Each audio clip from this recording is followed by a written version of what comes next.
Hello students, हम कर रहे हैं NIOS बोर्ड का क्लास 12 का इंग्लिश का कोर्स और इसमें हम चैप्टर 4 कर रहे हैं होली। इसके हम एक्सप्लेनेशन और प्रीवियस क्वेश्चंस देख चुके हैं। आज इन टेक्स्ट क्वेश्चन 4.5 से शुरू करेंगे। तो फर्स्ट क्वेश्चन है, what changes come over the village in a few years. यानी कुछ सालों में गांव के अंदर जो भोली का गांव था उसमें क्या क्या चेंजेस, क्या क्या परिवर्तन आए। तो आंसर रीड कीजिए। The village become a small town, primary school became high school, a cinema hall and a cotton ginning mill had come up, the mail train had begun to stop। तो village क्या था, एक town बन चुका था, छोटा town बन चुका था। वहां पर प्राइमरी स्कूल ओपन हो चुका था। प्राइमरी स्कूल तो ओपन हुआ पहले ही हो गया था, अब साथ साथ उसको हाई स्कूल तक एक्सटेंड कर दिया गया था, यानी 10th क्लास तक हो गया था। सिनेमा हॉल वहां पर आ चुका था। एक कॉटन गिनिंग मिल लग गई थी और जो ट्रेन है वो भी मेल ट्रेन का स्टॉपेज भी बन गया था। तो एक स्मॉल टाउन में जो चीजें होती हैं वो सब कुछ, वो सारी फैसिलिटीज उस गांव के अंदर आ चुकी थी। नेक्स्ट क्वेश्चन है, how was Bishambar a well to do bridegroom. वो वेल टू डू का मतलब होता है कि रिच। क्या बिशंबर कैसे था, एक रिच ब्राइड ग्रूम, एक रिच दूल्हा कैसे था। तो इसका आंसर है, Bishambar had a big shop, a house of his own and several thousand rupees in bank. Bishambar के पास क्या क्या था, एक बड़ी दुकान थी और उसका खुद का अपना घर था और उसके बैंक में भी हजारों रुपए थे। तो इसलिए वो रिच था, वेल टू डू था। नेक्स्ट है, why did Bholi's mother not consult भोली फॉर हर मैरिज। भोली की मदर ने शादी के लिए उससे बात क्यों नहीं की, उसको क्यों नहीं बताया कि उसकी शादी तय कर दी गई है। सो इसका आंसर है, the mother regarded Bholi as a senseless dumb cow. She felt Bholi did not have enough courage to either refuse or revolt.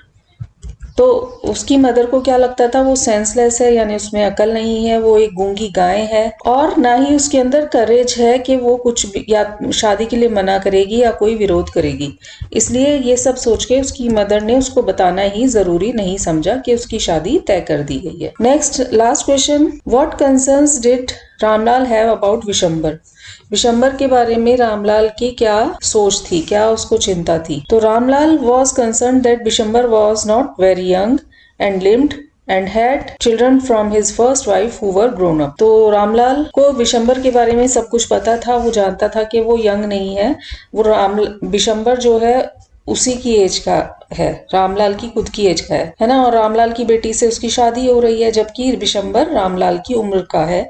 वो लंगड़ा के चलता है और उसकी पहले भी शादी हो चुकी थी और उसको फर्स्ट वाइफ से बच्चे थे जो काफी बड़े बड़े थे, मतलब जो भोली की एज के थे। ये सब उसको सही नहीं लग रहा था विशंबर के बारे में। अब है इंडेक्स क्वेश्चन 4.6। तो फर्स्ट क्वेश्चन रीड करते हैं इसका, how was the grand procession of Bholi's wedding. यानी कि जब भोली की शादी हो रही होती है, उसमें बारात आती है, तो वो कैसे, क्या उसकी धूमधाम थी। The procession included a brass band playing music from Indian film with a groom riding a decorated horse. तो उसकी जो बारात थी वो वैसी ही थी जैसे इंडिया में होती हैं नॉर्मल मैरिजेस में। एक ब्रास बैंड बारात में आया था, मतलब जैसे बैंड बाजा आते हैं, बैंड बाजे आए थे और वो म्यूजिक प्ले कर रहे थे। एक गाना चल रहा था, एक किसी इंडियन फिल्म का गाना उस पे बजाया जा रहा था और जो ग्रूम था यानी कि जो दूल्हा था वो एक सजे धजे घोड़ी पर बैठकर आया था। नेक्स्ट है, how did Ramlal feel about grandeur of Bholi's wedding. तो रामलाल ने जब भोली की शादी की या भोली की बारात की जब शानदार बारात देखी कि कितनी शानदार भोली की शादी हो रही है, तो उसको कैसा लगा। तो आंसर है, Ramlal was overjoyed and had never imagine that his fourth daughter would have such a grand wedding. मतलब उसको बहुत ज्यादा अच्छा लग रहा था और उसने कभी नहीं सोचा था कि उसकी जो चौथी लड़की है भोली, उसकी इतनी शानदार शादी होगी। नेक्स्ट है, what condition did Bishambar lay down to marry Bholi and why. तो विशंबर ने भोली से शादी करने के लिए क्या शर्त रखी और क्यों रखी। तो आंसर है, Vishambharnath demanded 5,000 rupees from Bholi's father when he saw the pockmarks on her face। तो विशंबर ने एक्सीडेंटली भोली के पॉकमार्क्स देख लिए थे, जो उसके चेहरे पर चेचक के निशान थे वो देख लिए उसने। तो वो देखते ही उसने भोली के फादर से 5,000 रुपए की डिमांड रख दी। नेक्स्ट है what happened when Bholi's well was removed a second time. जब भोली का जो घूंघट था वो दूसरी बार हटाया गया तो क्या हुआ, या दूसरी बार जब वो हटा उसका घूंघट तो क्या हुआ। आंसर है when Bholi's well was remove for second time she looked at Bishambar Nath with cold contempt and through the garland into the fire. तो जब उसका घूंघट हटा, दूसरी बार जब उसका हटा, उसने बिशंबर नाथ को देखा। उसने जब उसकी तरफ देखा तो उसका जो लुक था, मतलब उसने घृणा के साथ, बेरुखी और घृणा के साथ उसको देखा, और जो उसके हाथ में वरमाला थी, गार्लैंड था, उसको उसने आग में फेंक दिया। इंटेक्स क्वेश्चन 4.7 फर्स्ट है व्हाई डिड भोली रिफ्यूज टू मैरी बिशंबर। भोली ने बिशंबर से शादी करने के लिए क्यों मना कर दिया। तो आंसर है Bholi refuse to marry Bishamber because Bholi felt that Bishamber was a greedy and despicable man. उसने उससे शादी करने के लिए इसलिए मना कर दिया क्योंकि भोली ने महसूस किया, उसको लगा कि बिशंबर एक लालची और घृणित व्यक्ति है, यानी घृणा के योग्य व्यक्ति है। नेक्स्ट है Bholi's decision not to marry Bishambar showed that she was now, option है शेमलेस एंड इल मैनर्ड, ऐसा तो नहीं था कि वो शेमलेस थी। बोल्ड एंड कॉन्फिडेंट, लेकिन वो बोल्ड हो चुकी थी क्योंकि उसने अच्छी खासी पढ़ाई की थी और उसके अंदर कॉन्फिडेंस भी आ चुका था। डम काऊ, हार्मलेस काऊ, अब वो गाय, गूंगी गाय नहीं थी, शार्प और रूड भी नहीं थी, लेकिन उसके अंदर क्या हो चुका था, वो कॉन्फिडेंट और बोल्ड हो चुकी थी, यानी अपनी बात कहने की उसके अंदर ताकत आ चुकी थी। नेक्स्ट है what did Bholi plan to do in future after rejecting the marriage proposal. जब भोली ने शादी करने से मना कर दिया तो उसका फ्यूचर में क्या करने का प्लान था। तो आंसर्स ऑप्शंस रीड करते हैं, करेक्ट आपको चूज करना है। She wanted to become a teacher, she intended to leave her family, यानी वो टीचर बनना चाहती थी या अपने परिवार को छोड़ना चाहती थी। She was going to marry someone else, किसी और से शादी करना चाहती थी। या she plan to live alone, या फिर वो अकेले रहना चाहती थी। तो आंसर है फर्स्ट ऑप्शन सही है, she wanted to become a teacher. वो टीचर बनना चाहती थी, अपनी फैमिली को छोड़ना तो वो नहीं चाहती थी, और ना ही किसी और से उसकी शादी होने वाली थी, शादी किसी और से भी नहीं करना चाहती थी, और ना ही वो अकेले रहना चाहती थी।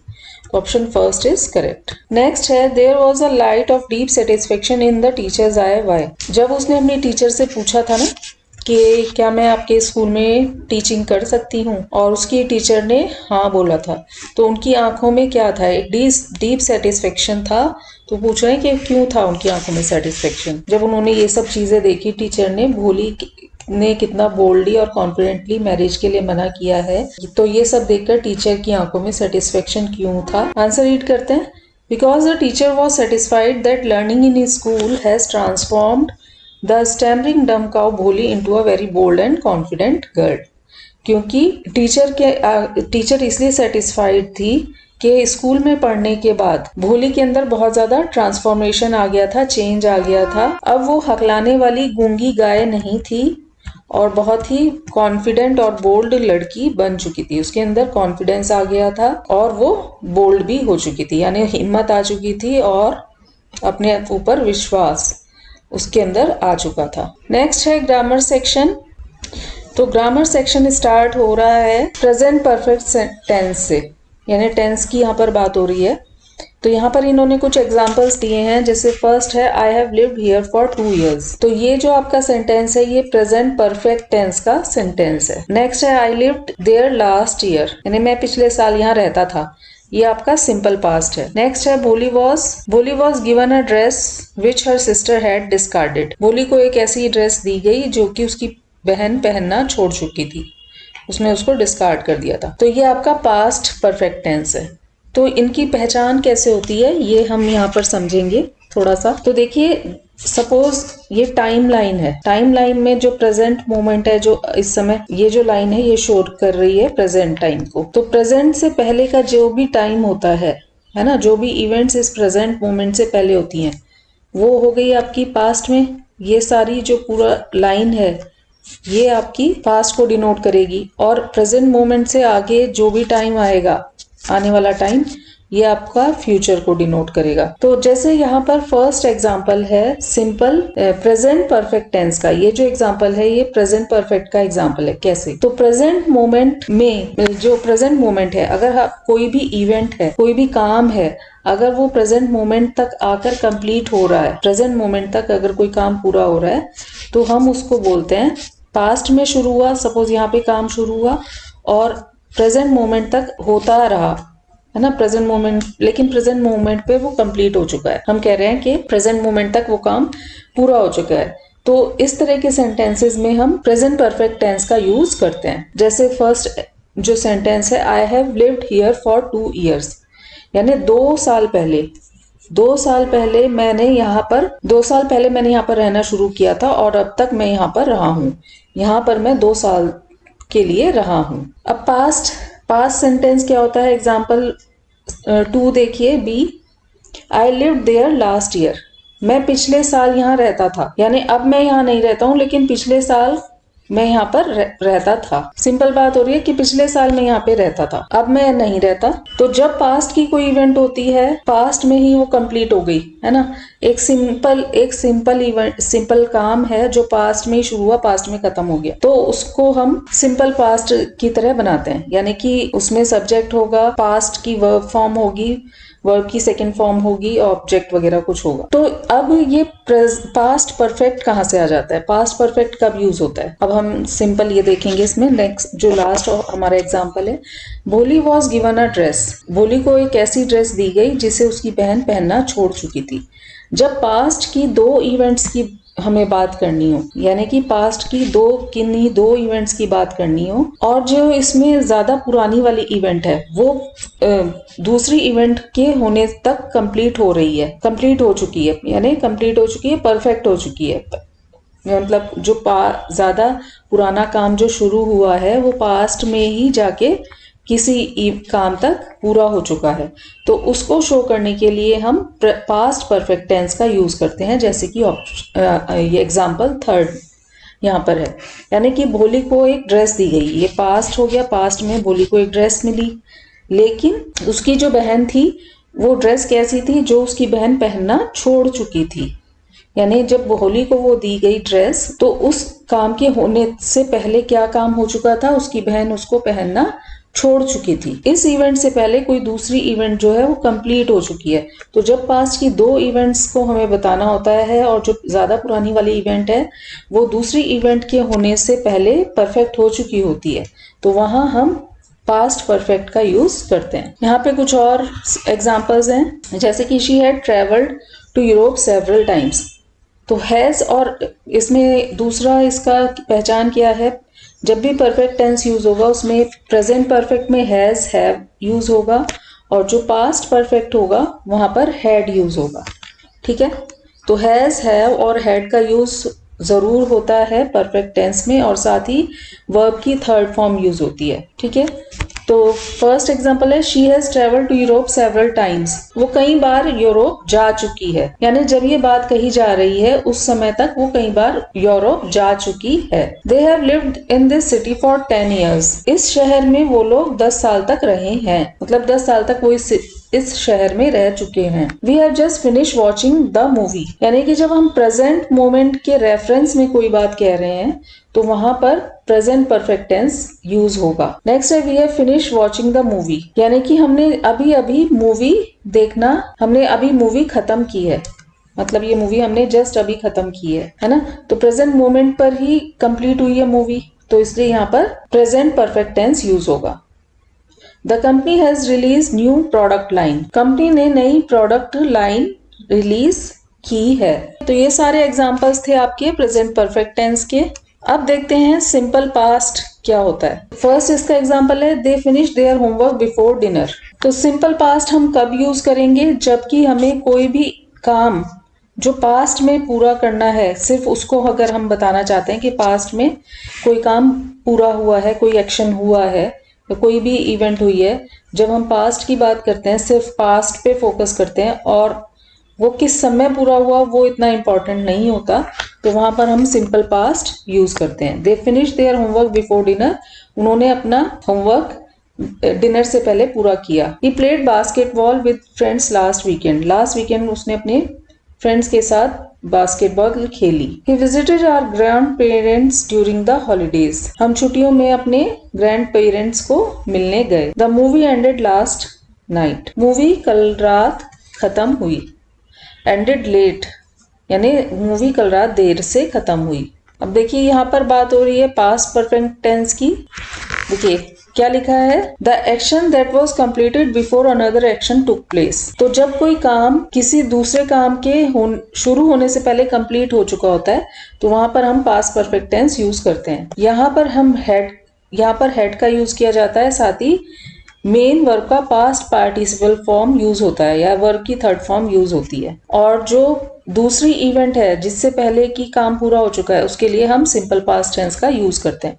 यानी कि दो वर्ब यूज होती हैं, एक वर्ब सिंपल पास्ट टेंस में होती है तो दूसरी वर्ब पास्ट पार्टिसिपल फॉर्म में होती है, यानी वर्ब की थर्ड फॉर्म यूज होती है विद हैड। तो इसके एग्जांपल्स देख लीजिए।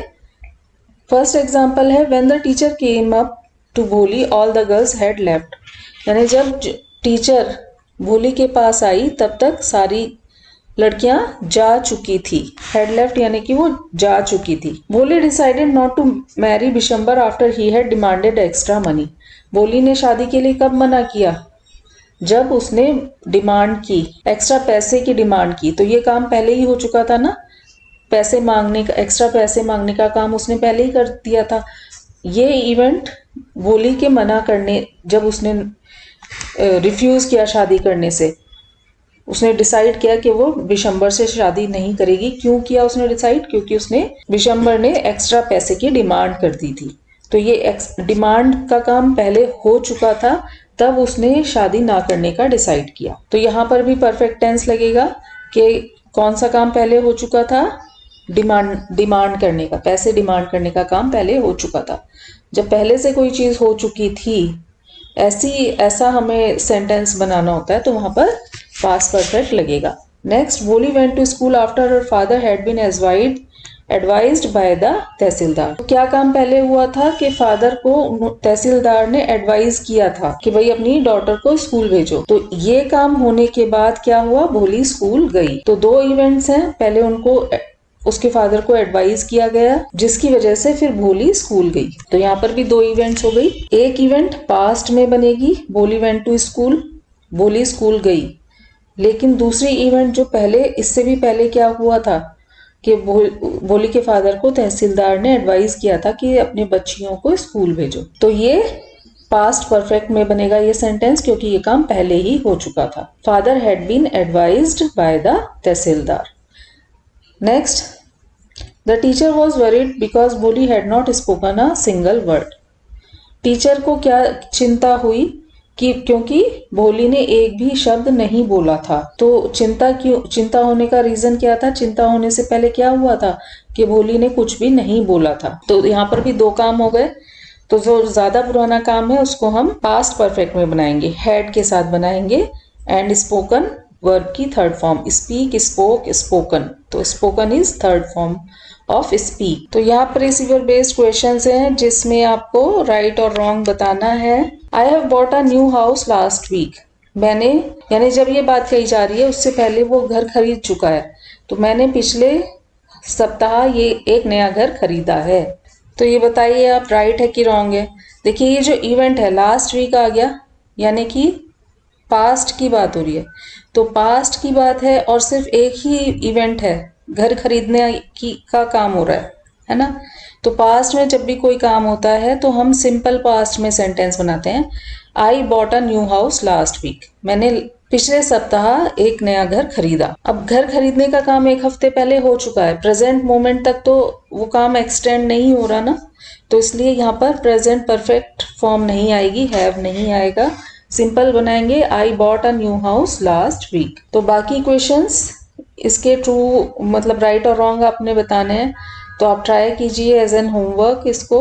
नेक्स्ट इसमें फिलअप्स हैं, इनको कर लेते हैं। When the authorities dash most of the forest disappear. यानी जब अथॉरिटीज जागी तब तक क्या हो चुका था, जो जंगल था वो डिसअपियर हो चुका था, यानी कि काटा जा चुका था, है ना। तो जहां पर चुका वाली आपको सेंटेंस लग रहा है कि चुका था, काम इससे पहले ऐसा हो चुका था, तो वहां पर आपको पास्ट परफेक्ट में सेंटेंस बनाना है। तो क्या हो जाएगा, when authorities woke up most of the forest had been disappeared या had disappeared, woke up had disappeared. Next, children in the village dash healthy because their parents dash of their immunization. गांव के बच्चे healthy हैं या healthy थे क्योंकि उनके जो पेरेंट्स हैं उन्होंने उनके इम्यूनाइजेशन यानी जो टीकाकरण वगैरह होता है, वैक्सीनेशन, उसका ध्यान रखा। तो आप इसको पास्ट में भी बना सकते हैं, प्रेजेंट परफेक्ट से भी बना सकते हैं, पास्ट परफेक्ट से भी बना सकते हैं। जैसे चिल्ड्रन इन दैट विलेज, तो लेकिन दैट आ गया तो यहाँ पर आपका ज्यादा अप्रोप्रिएट रहेगा पास्ट परफेक्ट से बनाना।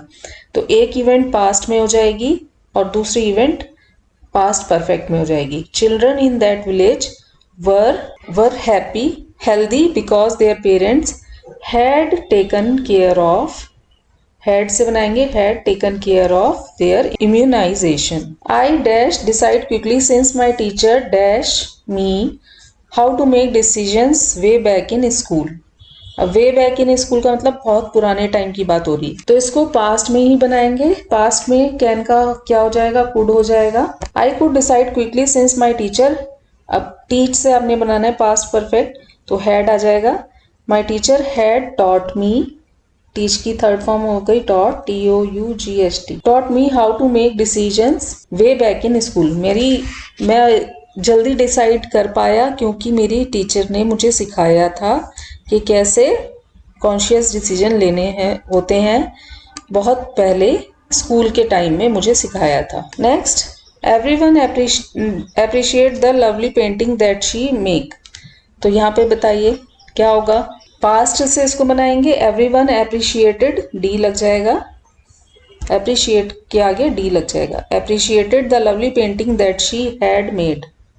अगर आप पास्ट से बना रहे हैं तो जो सेकंड फ्रेज है उसको बनाएंगे पास्ट परफेक्ट में। तो यहाँ पे आ जाएगा हैड मेड, यानी उसने जो पेंटिंग बनाई उसकी सभी ने तारीफ की। पहले तो उसने बनाई है ना, तो पहले बनाने का काम हुआ है, तो इसको हम हैड मेड से बनाएंगे, पास्ट परफेक्ट से बनाएंगे। और जो दूसरी क्लॉज है उसको सिंपल पास्ट में बनाएंगे। We run outside to look at the new car buy. हम भाग कर गए अंकल ने जो नई कार खरीदी थी उसको देखने के लिए। तो पास्ट में बनाएंगे इसको। We ran, past form run की हो गई ran. We ran outside to look at the new car uncle had bought. अब एक पास्ट में बनाया तो दूसरा हैड से बनेगा, यानी पास्ट परफेक्ट में uncle had bot.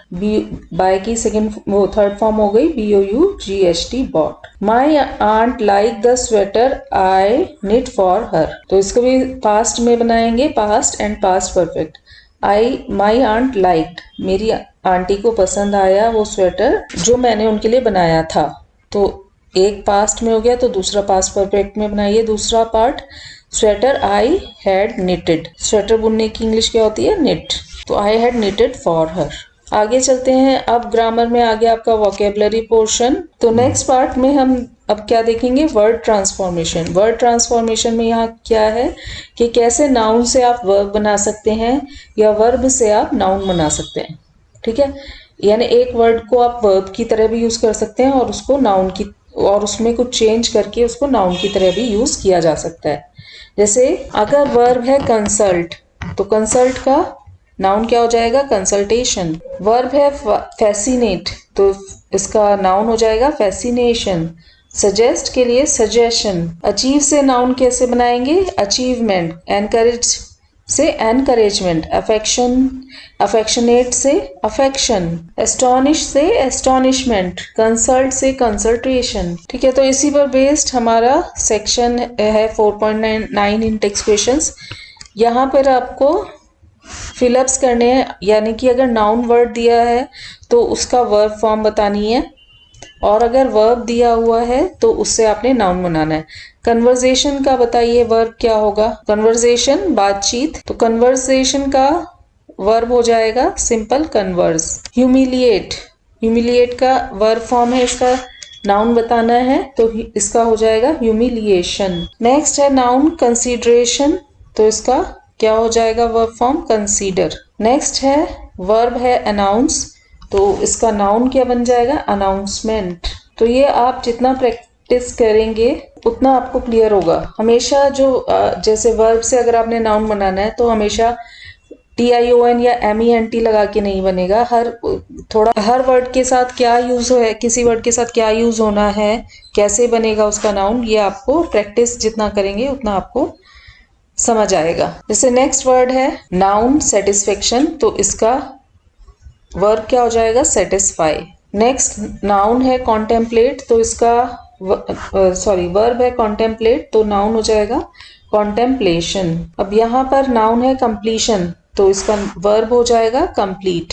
Complete your homework, हम कहते हैं ना कंप्लीट योर होमवर्क, अपना होमवर्क पूरा करो। अब यहाँ पर कुछ वर्ड्स गिवन है, या तो नाउन है या फिर वर्ब है, उनको आपने अप्रोप्रिएटली सेंटेंसेस में यूज करना है। ठीक है, तो रीड करते हैं।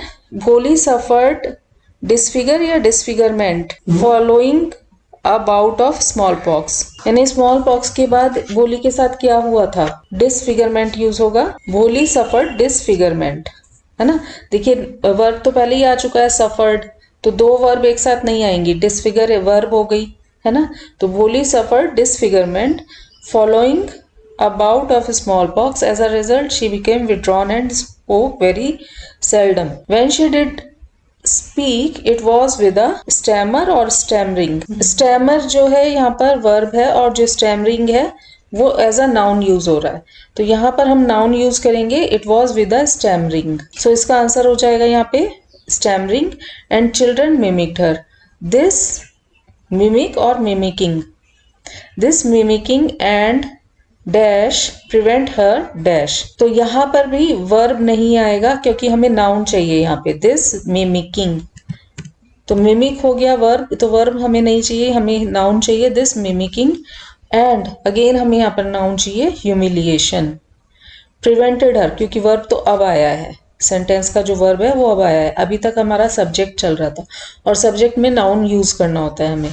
तो this mimicking and humiliation prevented her again आपको वर्ब नहीं चाहिए, ग्रो वर्ब हो गई, आपको ग्रोथ चाहिए जो कि है noun. So mimicking humiliation, again आपको नाउन चाहिए दैट प्रिवेंटेड, क्योंकि वर्ब आ चुका है already, prevented her growth. Second part इसका, then she met her teacher who treated Bholi with dash. अब यहाँ पर अंडरस्टैंड क्या है, वर्ब है, अगेन आपको नाउन चाहिए यहाँ पर हु ट्रीटेड, क्योंकि ट्रीटेड में वर्ब आ चुकी है, दो वर्ब नहीं आएंगी। Who treated Bholi with understanding, ING लगाकर भी आप नाउन की तरह यूज कर सकते हैं वर्ड को। Then she met her teacher who treated Bholi with understanding and spoke to her as an dash person. तो भोली कैसी पर्सन हो चुकी थी, इंटेलिजेंट पर्सन। तो अब ये देखिए यहाँ पर आपको क्या यूज करना है, इंटेलिजेंट यूज करना है, जो कि एक एडजेक्टिव है। She provided her with a book to read and lot of dash. अब एनकरेज यहाँ वर्ब नहीं आएगा, है ना, वर्ब आ चुका है सेंटेंस के अंदर, तो यहाँ आपको नाउन चाहिए एंड लॉट ऑफ एनकरेजमेंट। उन्होंने एक बुक दी और उसको बहुत सारा एनकरेजमेंट दिया। क्या दिया उन्होंने भोली को, एनकरेजमेंट दिया, प्रोत्साहन दिया। तो आंसर हो जाएगा यहाँ पर encouragement. As a result, she lost her fear and blossomed into a self-confident girl. This was her dash over her shortcoming. ये उसकी क्या थी, ट्रिउम्फ थी, ट्रिउम्फेंट थी, ये उसकी विजय थी यानी ट्रिउम्फ थी, तो आंसर हो जाएगा ट्रिउम्फ। ठीक है, तो ये सेक्शन भी पूरा हो गया। इंटेक्स्ट क्वेश्चन आपके खत्म हो चुके हैं, तो इसके बाद आते हैं हमारे टर्मिनल क्वेश्चंस, तो इनको भी कर लेते हैं। तो ये थोड़े आपके लॉन्ग क्वेश्चंस में रहेंगे। सो फर्स्ट है, Bholi's meeting with her teacher was a turning point in her life. तो जब उस अपनी टीचर से वो मिलती है तो उससे उसके जीवन में एक बदलाव आ जाता है, बहुत बड़ा चेंज आता है। From then on there was no looking back, और उसके बाद से उसने कभी पीछे मुड़कर नहीं देखा। She bloomed into a thinking individual with self esteem and decision making skills. तो इसके बाद वो एक थिंकिंग इंडिविजुअल बन गई, जो सोच सकती थी और अपने लिए डिसीजन ले सकती थी, सेल्फ एस्टीम उसके अंदर आ गई। तो ये सब बातों का पता कैसे चलता है, स्टोरी से आपको एग्जाम्पल्स देने हैं।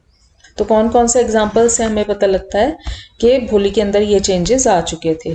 तो आंसर रीड करते हैं। फर्स्ट है एग्जाम्पल, हमने ये चैप्टर से ही लिए हैं सारे। भोली never heard such soft and soothing voice. भोली ने इतनी सॉफ्ट और सूदिंग वॉइस पहले कभी नहीं सुनी थी। Teacher gave her love and affection. Teacher ने उसको बहुत प्यार दिया, अफेक्शन दिया। और शी टॉट भोली टू रीड एंड राइट, पढ़ना लिखना सिखाया उसको। दिस मेड भोली सेल्फ रिलायंट एंड कॉन्फिडेंट, जिसकी वजह से जो भोली थी वो कॉन्फिडेंट और सेल्फ रिलायंट बन गई। तो ये सारी बातों से हमें पता लगता है कि ये सब चेंजेस भोली के अंदर आए थे। Society is by and large insensitive to a person who does not fit into its concept of normal. Illustrate this with reference to Bholi's situation. यानी सोसाइटी में क्या होता है कि जो इनके नॉर्मल की उसमें डेफिनेशन में नहीं आता, जिस इंसान को लोग नॉर्मल नहीं समझते हैं, उसकी तरफ वो इनसेंसिटिव हो जाते हैं, यानी थोड़ा निर्दयी हो जाते हैं। भोली के केस में क्या हुआ था, तो ये हमें बताना है। तो इसका आंसर है, our society does not accept any person with any physical and incapability. Bholi is a live example of this. Her own mother dejected and ignored her. She called her senseless fool, dumb cow, etc. People laughed at her and mimicked her when she stammered. तो क्या मतलब है कि हमारी society जो है, किसी भी पर्सन के अंदर कोई इनकेपेबिलिटी होती है ना, शारीरिक रूप से कोई विकलांगता होती है, तो हमारी जो सोसाइटी, हमारा समाज उस पर्सन को एक्सेप्ट नहीं करता। भोली इसका एग्जाम्पल है, इसका उदाहरण है इस बात का। उसकी अपनी मदर ने उसको इग्नोर किया, उसकी उपेक्षा की और उसको क्या कहा कि ये तो बुद्धिहीन, बेवकूफ, गूंगी गाय है। लोगों ने उसका मजाक बनाया, उसके ऊपर हंसे, है ना, और उसकी नकल की जब वो क्या करती थी, स्टैमरिंग करती थी, हकलाती थी। Next, do you think Bholi would have had a better childhood if her parents had been suitably advised or consulted? Discuss mentioning her parents' attitude and general treatment given to her. यानी कि आपको लगता है कि अगर उसके parents को suitable guide किया जाता, सुटेबली गाइड किया जाता, उनको समझाया जाता, एडवाइस दी जाती, तो भोली का बचपन बेटर हो सकता था। तो उसके पेरेंट्स का कैसा एटीट्यूड था, उसको ध्यान में रख के आपने ये डिस्कस करना है। तो इसका आंसर है, if her parents had been properly counselled, they might have understood that every child deserves love, respect and encouragement. With support at home, Bholi could have gained confidence much earlier and avoided years of neglect and humiliation. Proper guidance would have helped her parents treat her equally and recognize her potential. यानी कि अगर उसके parents को सही सलाह दी जाती तो हो सकता है कि वो समझ जाते कि हर बच्चा को प्यार चाहिए, रेस्पेक्ट चाहिए, एनकरेजमेंट चाहिए। और अगर भोली को घर पर सपोर्ट मिलता तो उसके अंदर कॉन्फिडेंस होता, यानी आत्मविश्वास होता। यानी वो उसके अंदर आत्मविश्वास तो आ गया था, लेकिन वो पहले ही आ जाता अगर उसके पेरेंट्स उसके साथ सही व्यवहार करते। और वो बहुत सालों का जो उसने निग्लेक्ट झेला, उसने उपेक्षा झेली बहुत सालों तक, और ह्यूमिलिएशन झेला, है ना, यानी जो उसकी बेइज्जती होती रही, वो सब ना होती। अगर उसके पेरेंट्स को प्रॉपर गाइडेंस मिली होती तो वो अपनी बेटी को ठीक से इक्वली ट्रीट कर पाते, जैसे वो उसकी बहनों को ट्रीट करते थे उसी तरह उसको भी ट्रीट कर पाते और उसकी योग्यताओं को समझ पाते। उस हिसाब से वो भोली का भी मार्गदर्शन कर पाते अगर उन्हें प्रॉपर मार्गदर्शन खुद मिला होता। New clothes have never been made for Bholi. The old dresses of her sisters were passed on to her. What light does this statement reflect about her parents' behavior? तो भोली को कभी भी नए कपड़े नहीं मिलते थे, जो उसकी बहनों के पुराने कपड़े होते थे वही उसी को दे दिए जाते थे। ये जो स्टेटमेंट है, इससे हमें उसके पेरेंट्स के बारे में क्या पता लगता है, उसके पेरेंट्स का उसके साथ जो बिहेवियर था, व्यवहार था, उसके बारे में हमें क्या पता लगता है। तो आंसर है, Bholi's parents show a careless insensitive attitude towards हर। तो उसके लिए उनका बहुत ही उपेक्षा भरा और निर्दयी सा व्यवहार था उनका, उसके पेरेंट्स का, भोली के पेरेंट्स का भोली की तरफ बहुत ही बेकार सा व्यवहार था, यानी वो उसकी ज्यादा केयर नहीं करते थे। At home she was given old clothes and treated as less important than her sisters. घर पे उसको पुराने कपड़े दिए जाते थे और वो अपनी बहनों से कम इम्पोर्टेंट समझी जाती थी। मतलब ये शो किया जाता था कि वो अपनी बहनों के जितना इसकी इम्पोर्टेंस नहीं है, उसकी कोई जरूरत नहीं है। ये दिखाता है कि जो भोली के पेरेंट्स थे उनके अंदर अवेयरनेस और अंडरस्टैंडिंग की कमी थी कि एक बच्चे की क्या इमोशनल नीड्स होती हैं, क्या भावनात्मक जरूरतें होती हैं, उसकी उनको नॉलेज नहीं थी, ना ही अंडरस्टैंडिंग थी। तो ये सब हमें उसके पेरेंट्स के बारे में पता लगता है। नेक्स्ट है, इसमें यहाँ पर आपको एक टेबल गिवन है। इसमें एक साइड पर तो कॉज है, यानी कुछ स्टेटमेंट गिवन है जो कि कॉज है, और उस कॉज का क्या इफेक्ट होगा, क्या रिजल्ट होगा, परिणाम होगा, वो सेकंड वाले कॉलम में दिखाया गया है। तो आपको सही ऑप्शन चूज करना है कि ये जो कॉज है, ये जो स्टेटमेंट है, इसका कारण, इसका रिजल्ट क्या है। तो भोली वॉज नर्वस, जब वो नर्वस होती है तो क्या होता है, ऑप्शन बी, भोली was sweating all over her body, यानी कि जब वो नर्वस होती है तो उसको पसीने छूटने लगते हैं। द टीचर एश्योर्ड भोली that she would get respect from all and she would be the most learned person. भोली की टीचर उसको समझाती हैं कि जब वो पढ़े लिख लेगी तो उसको सभी से रेस्पेक्ट मिलेगी और वो सबसे ज्यादा पढ़ी लिखी पर्सन हो जाएगी। तो जब वो उसको ऐसा बोलती हैं तो उसका रिजल्ट भोली पे उसका क्या प्रभाव पड़ता है, क्या इफेक्ट होता है। तो ऑप्शन एच है इसका answer. Bholi's heart throbbed with new hope for life. भोली के अंदर एक नई उम्मीद, नई आशा जीवन को लेकर भोली के दिल में आ जाती है। नेक्स्ट है, टीचर पैटेड भोलीज अफेक्शनेटली। भोली की पीठ टीचर ने भोली की पीठ थपथपाई, तो उसका क्या इफेक्ट हुआ भोली के ऊपर।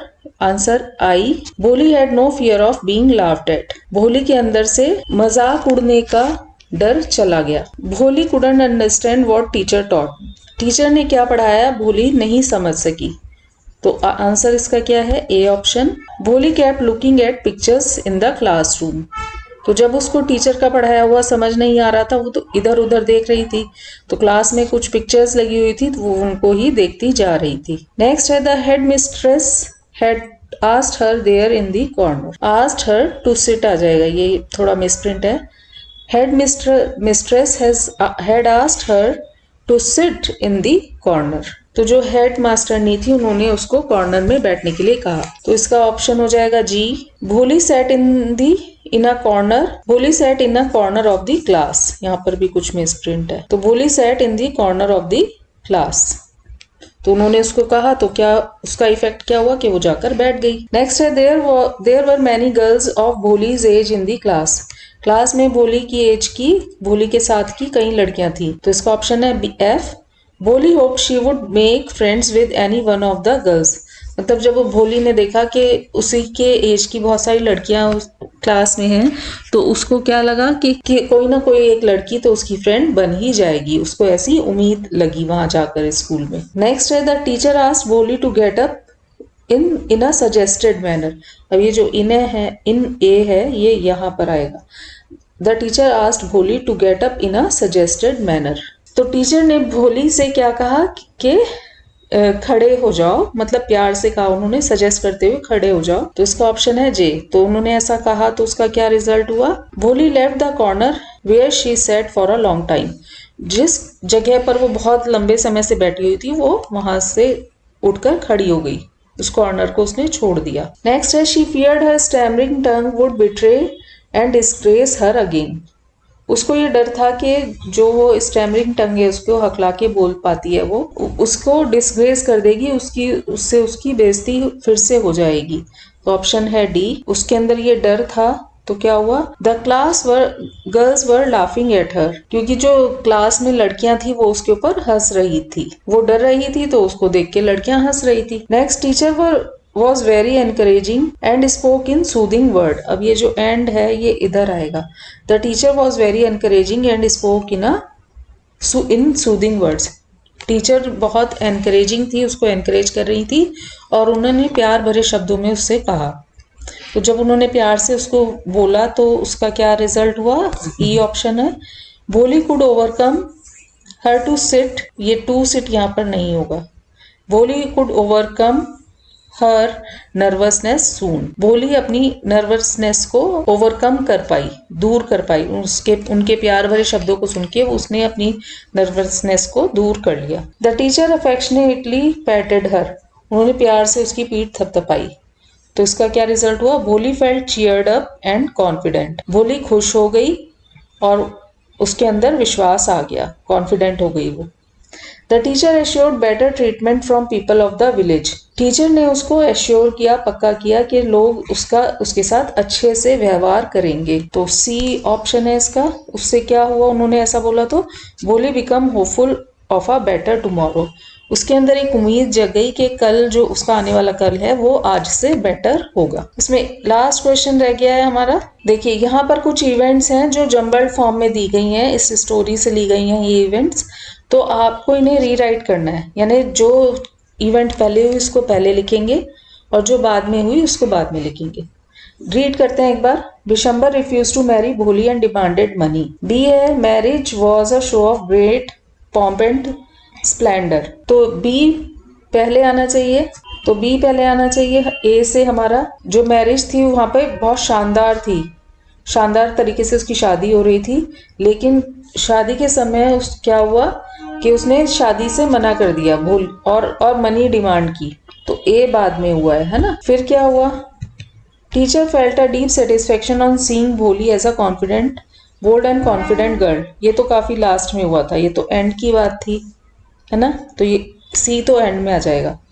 The bandsman got confuse and struck up a closing song. तो ये बीच में आएगा। जो बैंड्समैन थे उन्होंने बाजा थोड़ा कंफ्यूज हो गए कि शादी हो रही है या नहीं, उन्होंने क्लोजिंग सॉन्ग प्ले करना शुरू कर दिया। तो इस तरह से आपको इसको सॉल्व करना है। तो हमारा अभी क्या बन रहा है? B A D C ऐसे बन रहा है। फिर क्या है? Bishambar was considered a well to do bridegroom for Bholi by her parents. तो उसके लिए उनको वो लग रहा था कि वेल टू डू है, रिच है। भोली के पेरेंट्स को लग रहा था कि जो बिशंबर है रिच है, तो भोली के लिए सही रहेगा, है ना। तो ये बात तो उन्होंने पहले ही सोच ली थी शादी से पहले। ये तो सबसे पहले की बात है, सबसे पहले आना चाहिए ये sentence. Bholi confidently told her father to take back the money and refuse to marry Bishambar. तो जब ए ऑप्शन में उसने मनी की डिमांड की थी ना, तो उसके मनी की डिमांड करने के बाद भोली ने शादी करने से मना कर दिया। तो एफ आएगा ए के बाद। नेक्स्ट है great transformation had taken over the village. अब ये तो बिल्कुल लास्ट की बात है, उसने मना कर दिया, सब कुछ हो चुका, तो उसके बाद विलेज के अंदर एक बहुत बड़ा चेंज आ गया था। फिर लास्ट है the guest called Bholi shameless and disgrace to family.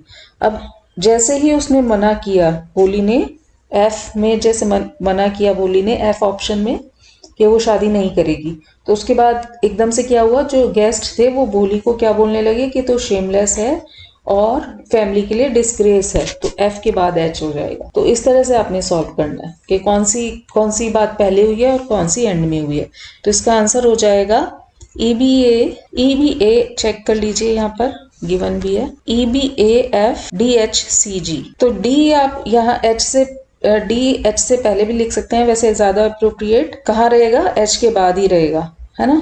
तो ठीक है, हमारा EBAFHDCG इसी को करेक्ट मानेंगे। ठीक है, तो ये आपके सारे क्वेश्चन आंसर्स कंप्लीट हो गए इस चैप्टर के। इनको आप अच्छे से रिवाइज कीजिए और वीडियो कैसा लगा आप कमेंट करके बता सकते हैं। अच्छा लगे तो वीडियो को लाइक कीजिए, शेयर कीजिए। चैनल पे नए आए हैं तो चैनल को सब्सक्राइब कीजिए। एंड में आपको सारे इन टेक्स्ट क्वेश्चंस के आंसर्स भी दिए हुए हैं, आप यहाँ से भी इनको रेफर कर सकते हैं। सारे चैप्टर्स के एंड में आपको इन टेक्स्ट क्वेश्चंस के आंसर्स मिल जाएंगे। टर्मिनल क्वेश्चंस हमें खुद से अटेम्प्ट करने होते हैं, ठीक है। वैसे तो इन टेक्स्ट क्वेश्चन भी खुद ही अटेम्प्ट करने चाहिए पहले, ठीक है। Thank you for watching, have a nice day.